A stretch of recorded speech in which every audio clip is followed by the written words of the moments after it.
mandando resultados y mandando mensajes en la operación técnica y puesta en el aire, Sabrina Silva. Ahí está bien, todo ok. Empezábamos tempranito con el corazón puesto en palabras. Anoche, cuando volvía de hacer un trabajo, me enteraba del fallecimiento de Juan María Traverso, el Flaco. Y realmente a uno le van pegando abajo, diría Charly García. Y esas cosas duelen porque uno va viendo que se están yendo todos esos monstruos, todos esos deportistas a los que uno admiró. Entonces uno se pone a pensar que tenés que disfrutar un poco más de la vida, que tenés que reírte un poco más, que tenés que olvidarte un poco de los dolores, que la vida pasa y pasa rápido, pero enseguida hay algo que te saca de eso y te mete de nuevo en la realidad y tenés que seguir trabajando y tenés que seguir moviéndote todo el día y no podés parar porque si parás perdés plata y si perdés plata hoy en esta Argentina no te alcanza para comer y no te alcanza para alquilar y no te alcanza para mandar a tus hijos a la escuela y no te alcanza para nada. Entonces todo lo que pensaste de que tenés que aflojar, de que no te tiene que pasar, de que nada, te duele en el momento y después todo sigue, después todo pasa y es lamentable, pero somos así los humanos. Espero que ustedes sí tengan un buen domingo y puedan disfrutar de este programa de Sport 90 y en lugar de escuchar a nuestro compañero Alonso, decidí así de manera unilateral hacerle un homenaje a quien se fue el domingo pasado mientras estábamos al aire. Justamente hablo de César Luis Menotti. Entonces, Beto, te saco la lectura del cuento o de la poesía y vamos a escuchar a César Luis Menotti dando cátedra de fútbol, de cómo se tiene que hablar de fútbol, de cómo el periodismo debería ver el fútbol y de cómo se debería transmitir una noticia. Y posteriormente un tema de las pastillas del abuelo. Aquí, en Sport 90, el homenaje a César Luis Menotti.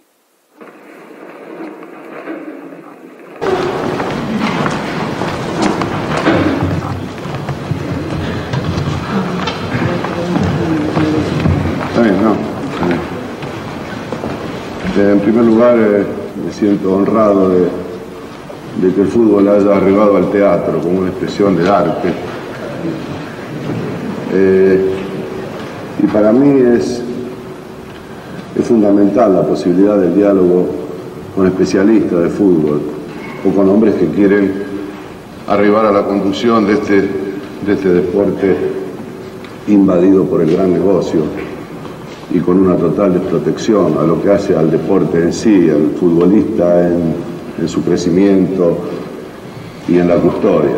Normalmente los entrenadores tenemos la desgracia de que hablamos de fútbol siempre con periodistas. Y bueno, y la cosa es distinta. Cuando se llega a ubicarse en este lugar, yo siempre digo que el fútbol no da para conferencias, porque de pronto lo que yo tengo ganas de decir no es lo que ustedes tienen ganas de escuchar.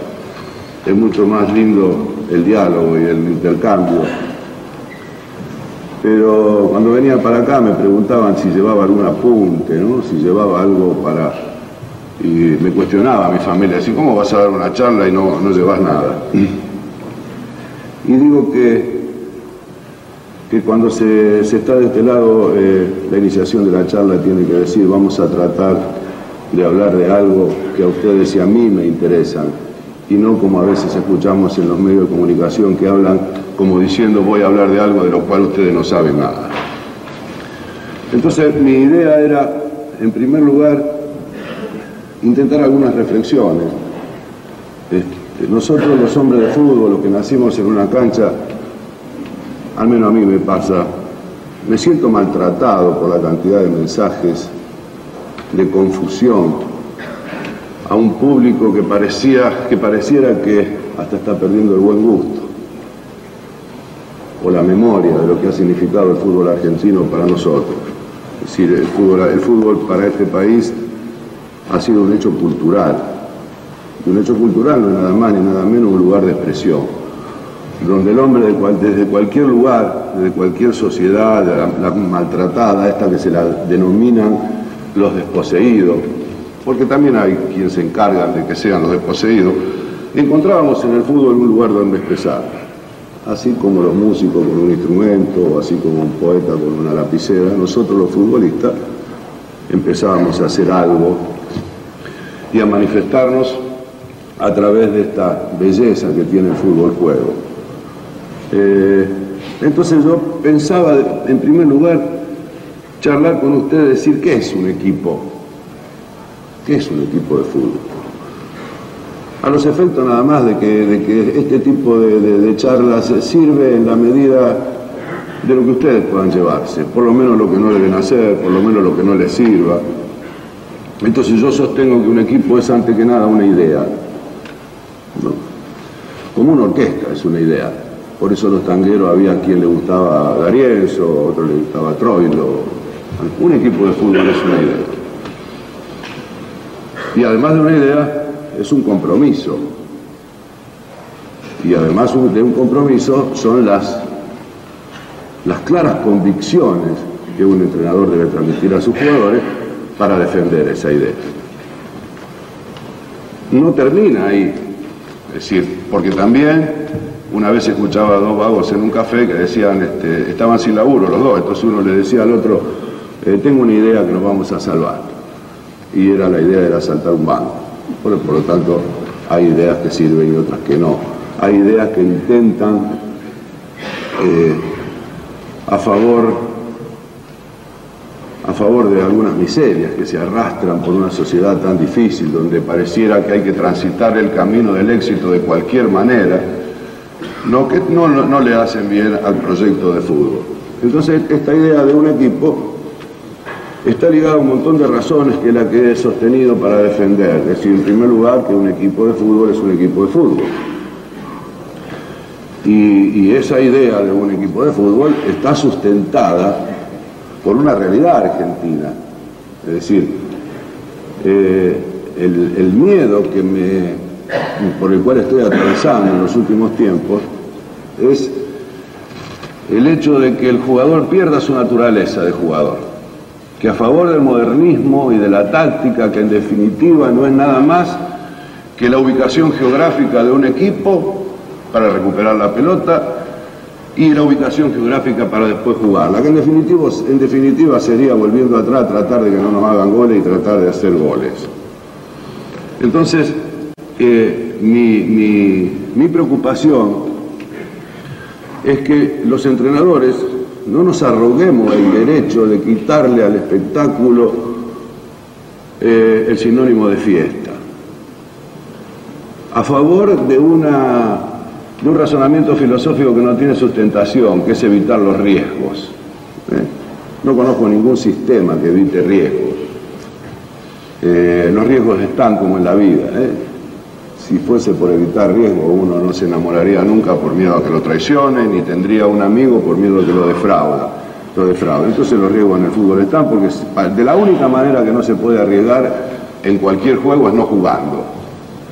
Entonces esta es mi preocupación, y veo con qué irrespetuosidad se han incorporado algunos en esta alocada carrera del gran negocio del fútbol, los medios, y veo con qué dificultad el entrenador se maneja en el medio de una lucha terrible que pasa por derechos de televisión, que pasa por el gran negocio del fútbol, y veo también con mucho miedo la desprotección del crecimiento del futbolista. Entonces digo que si un equipo es una idea, ¿qué es un entrenador de fútbol? Porque desgraciadamente en el mundo del éxito pareciera que los únicos entrenadores de fútbol son aquellos que ganan.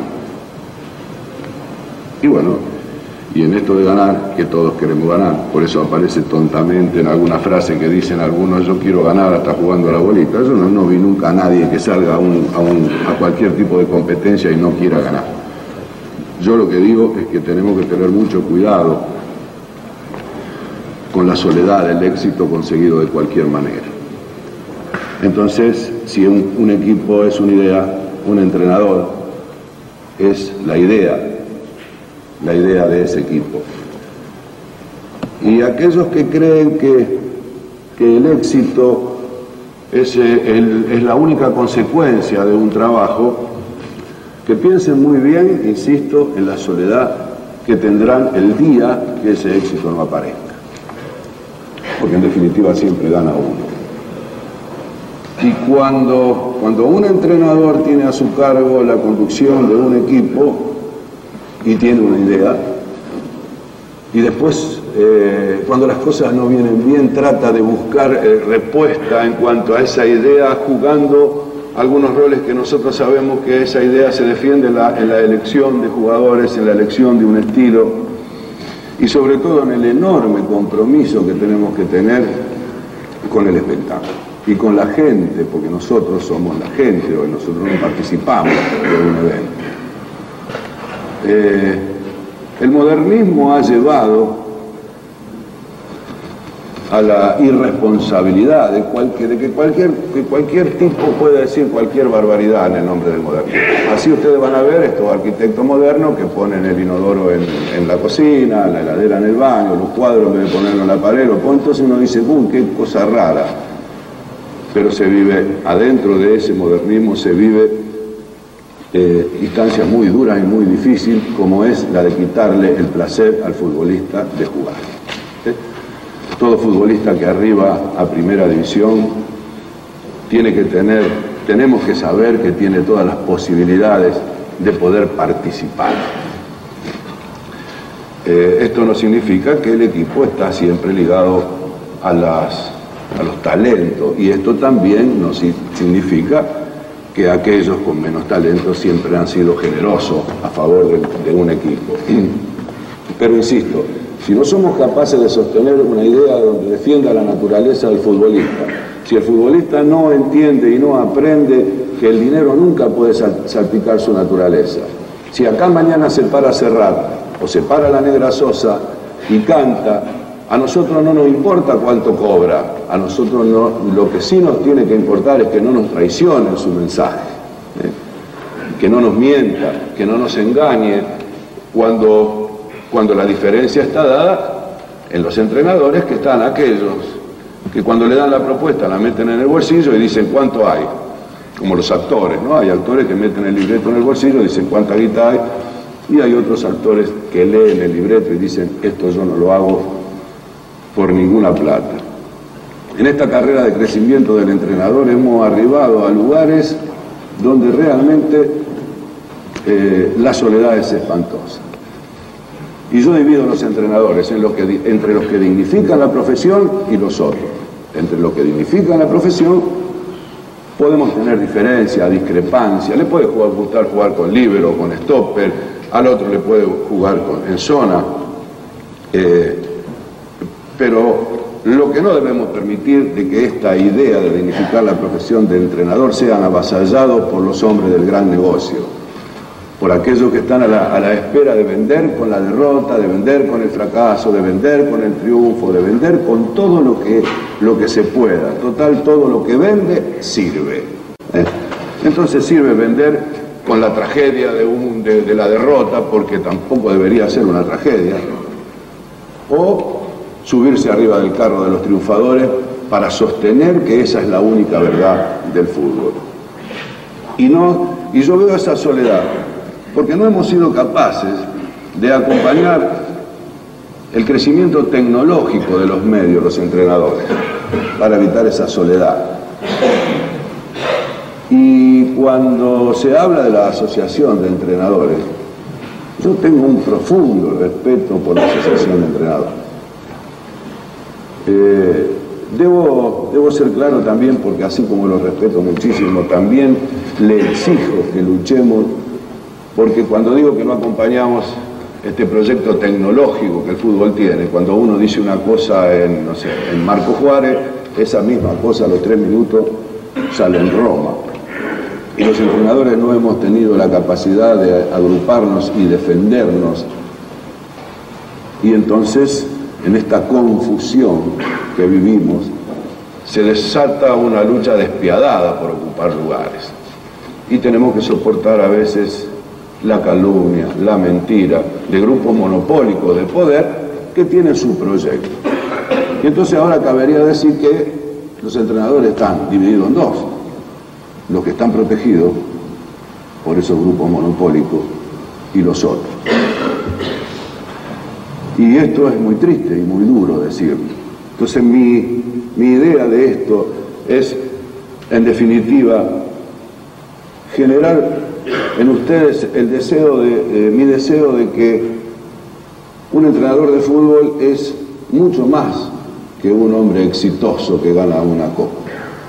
Tiene enormes responsabilidades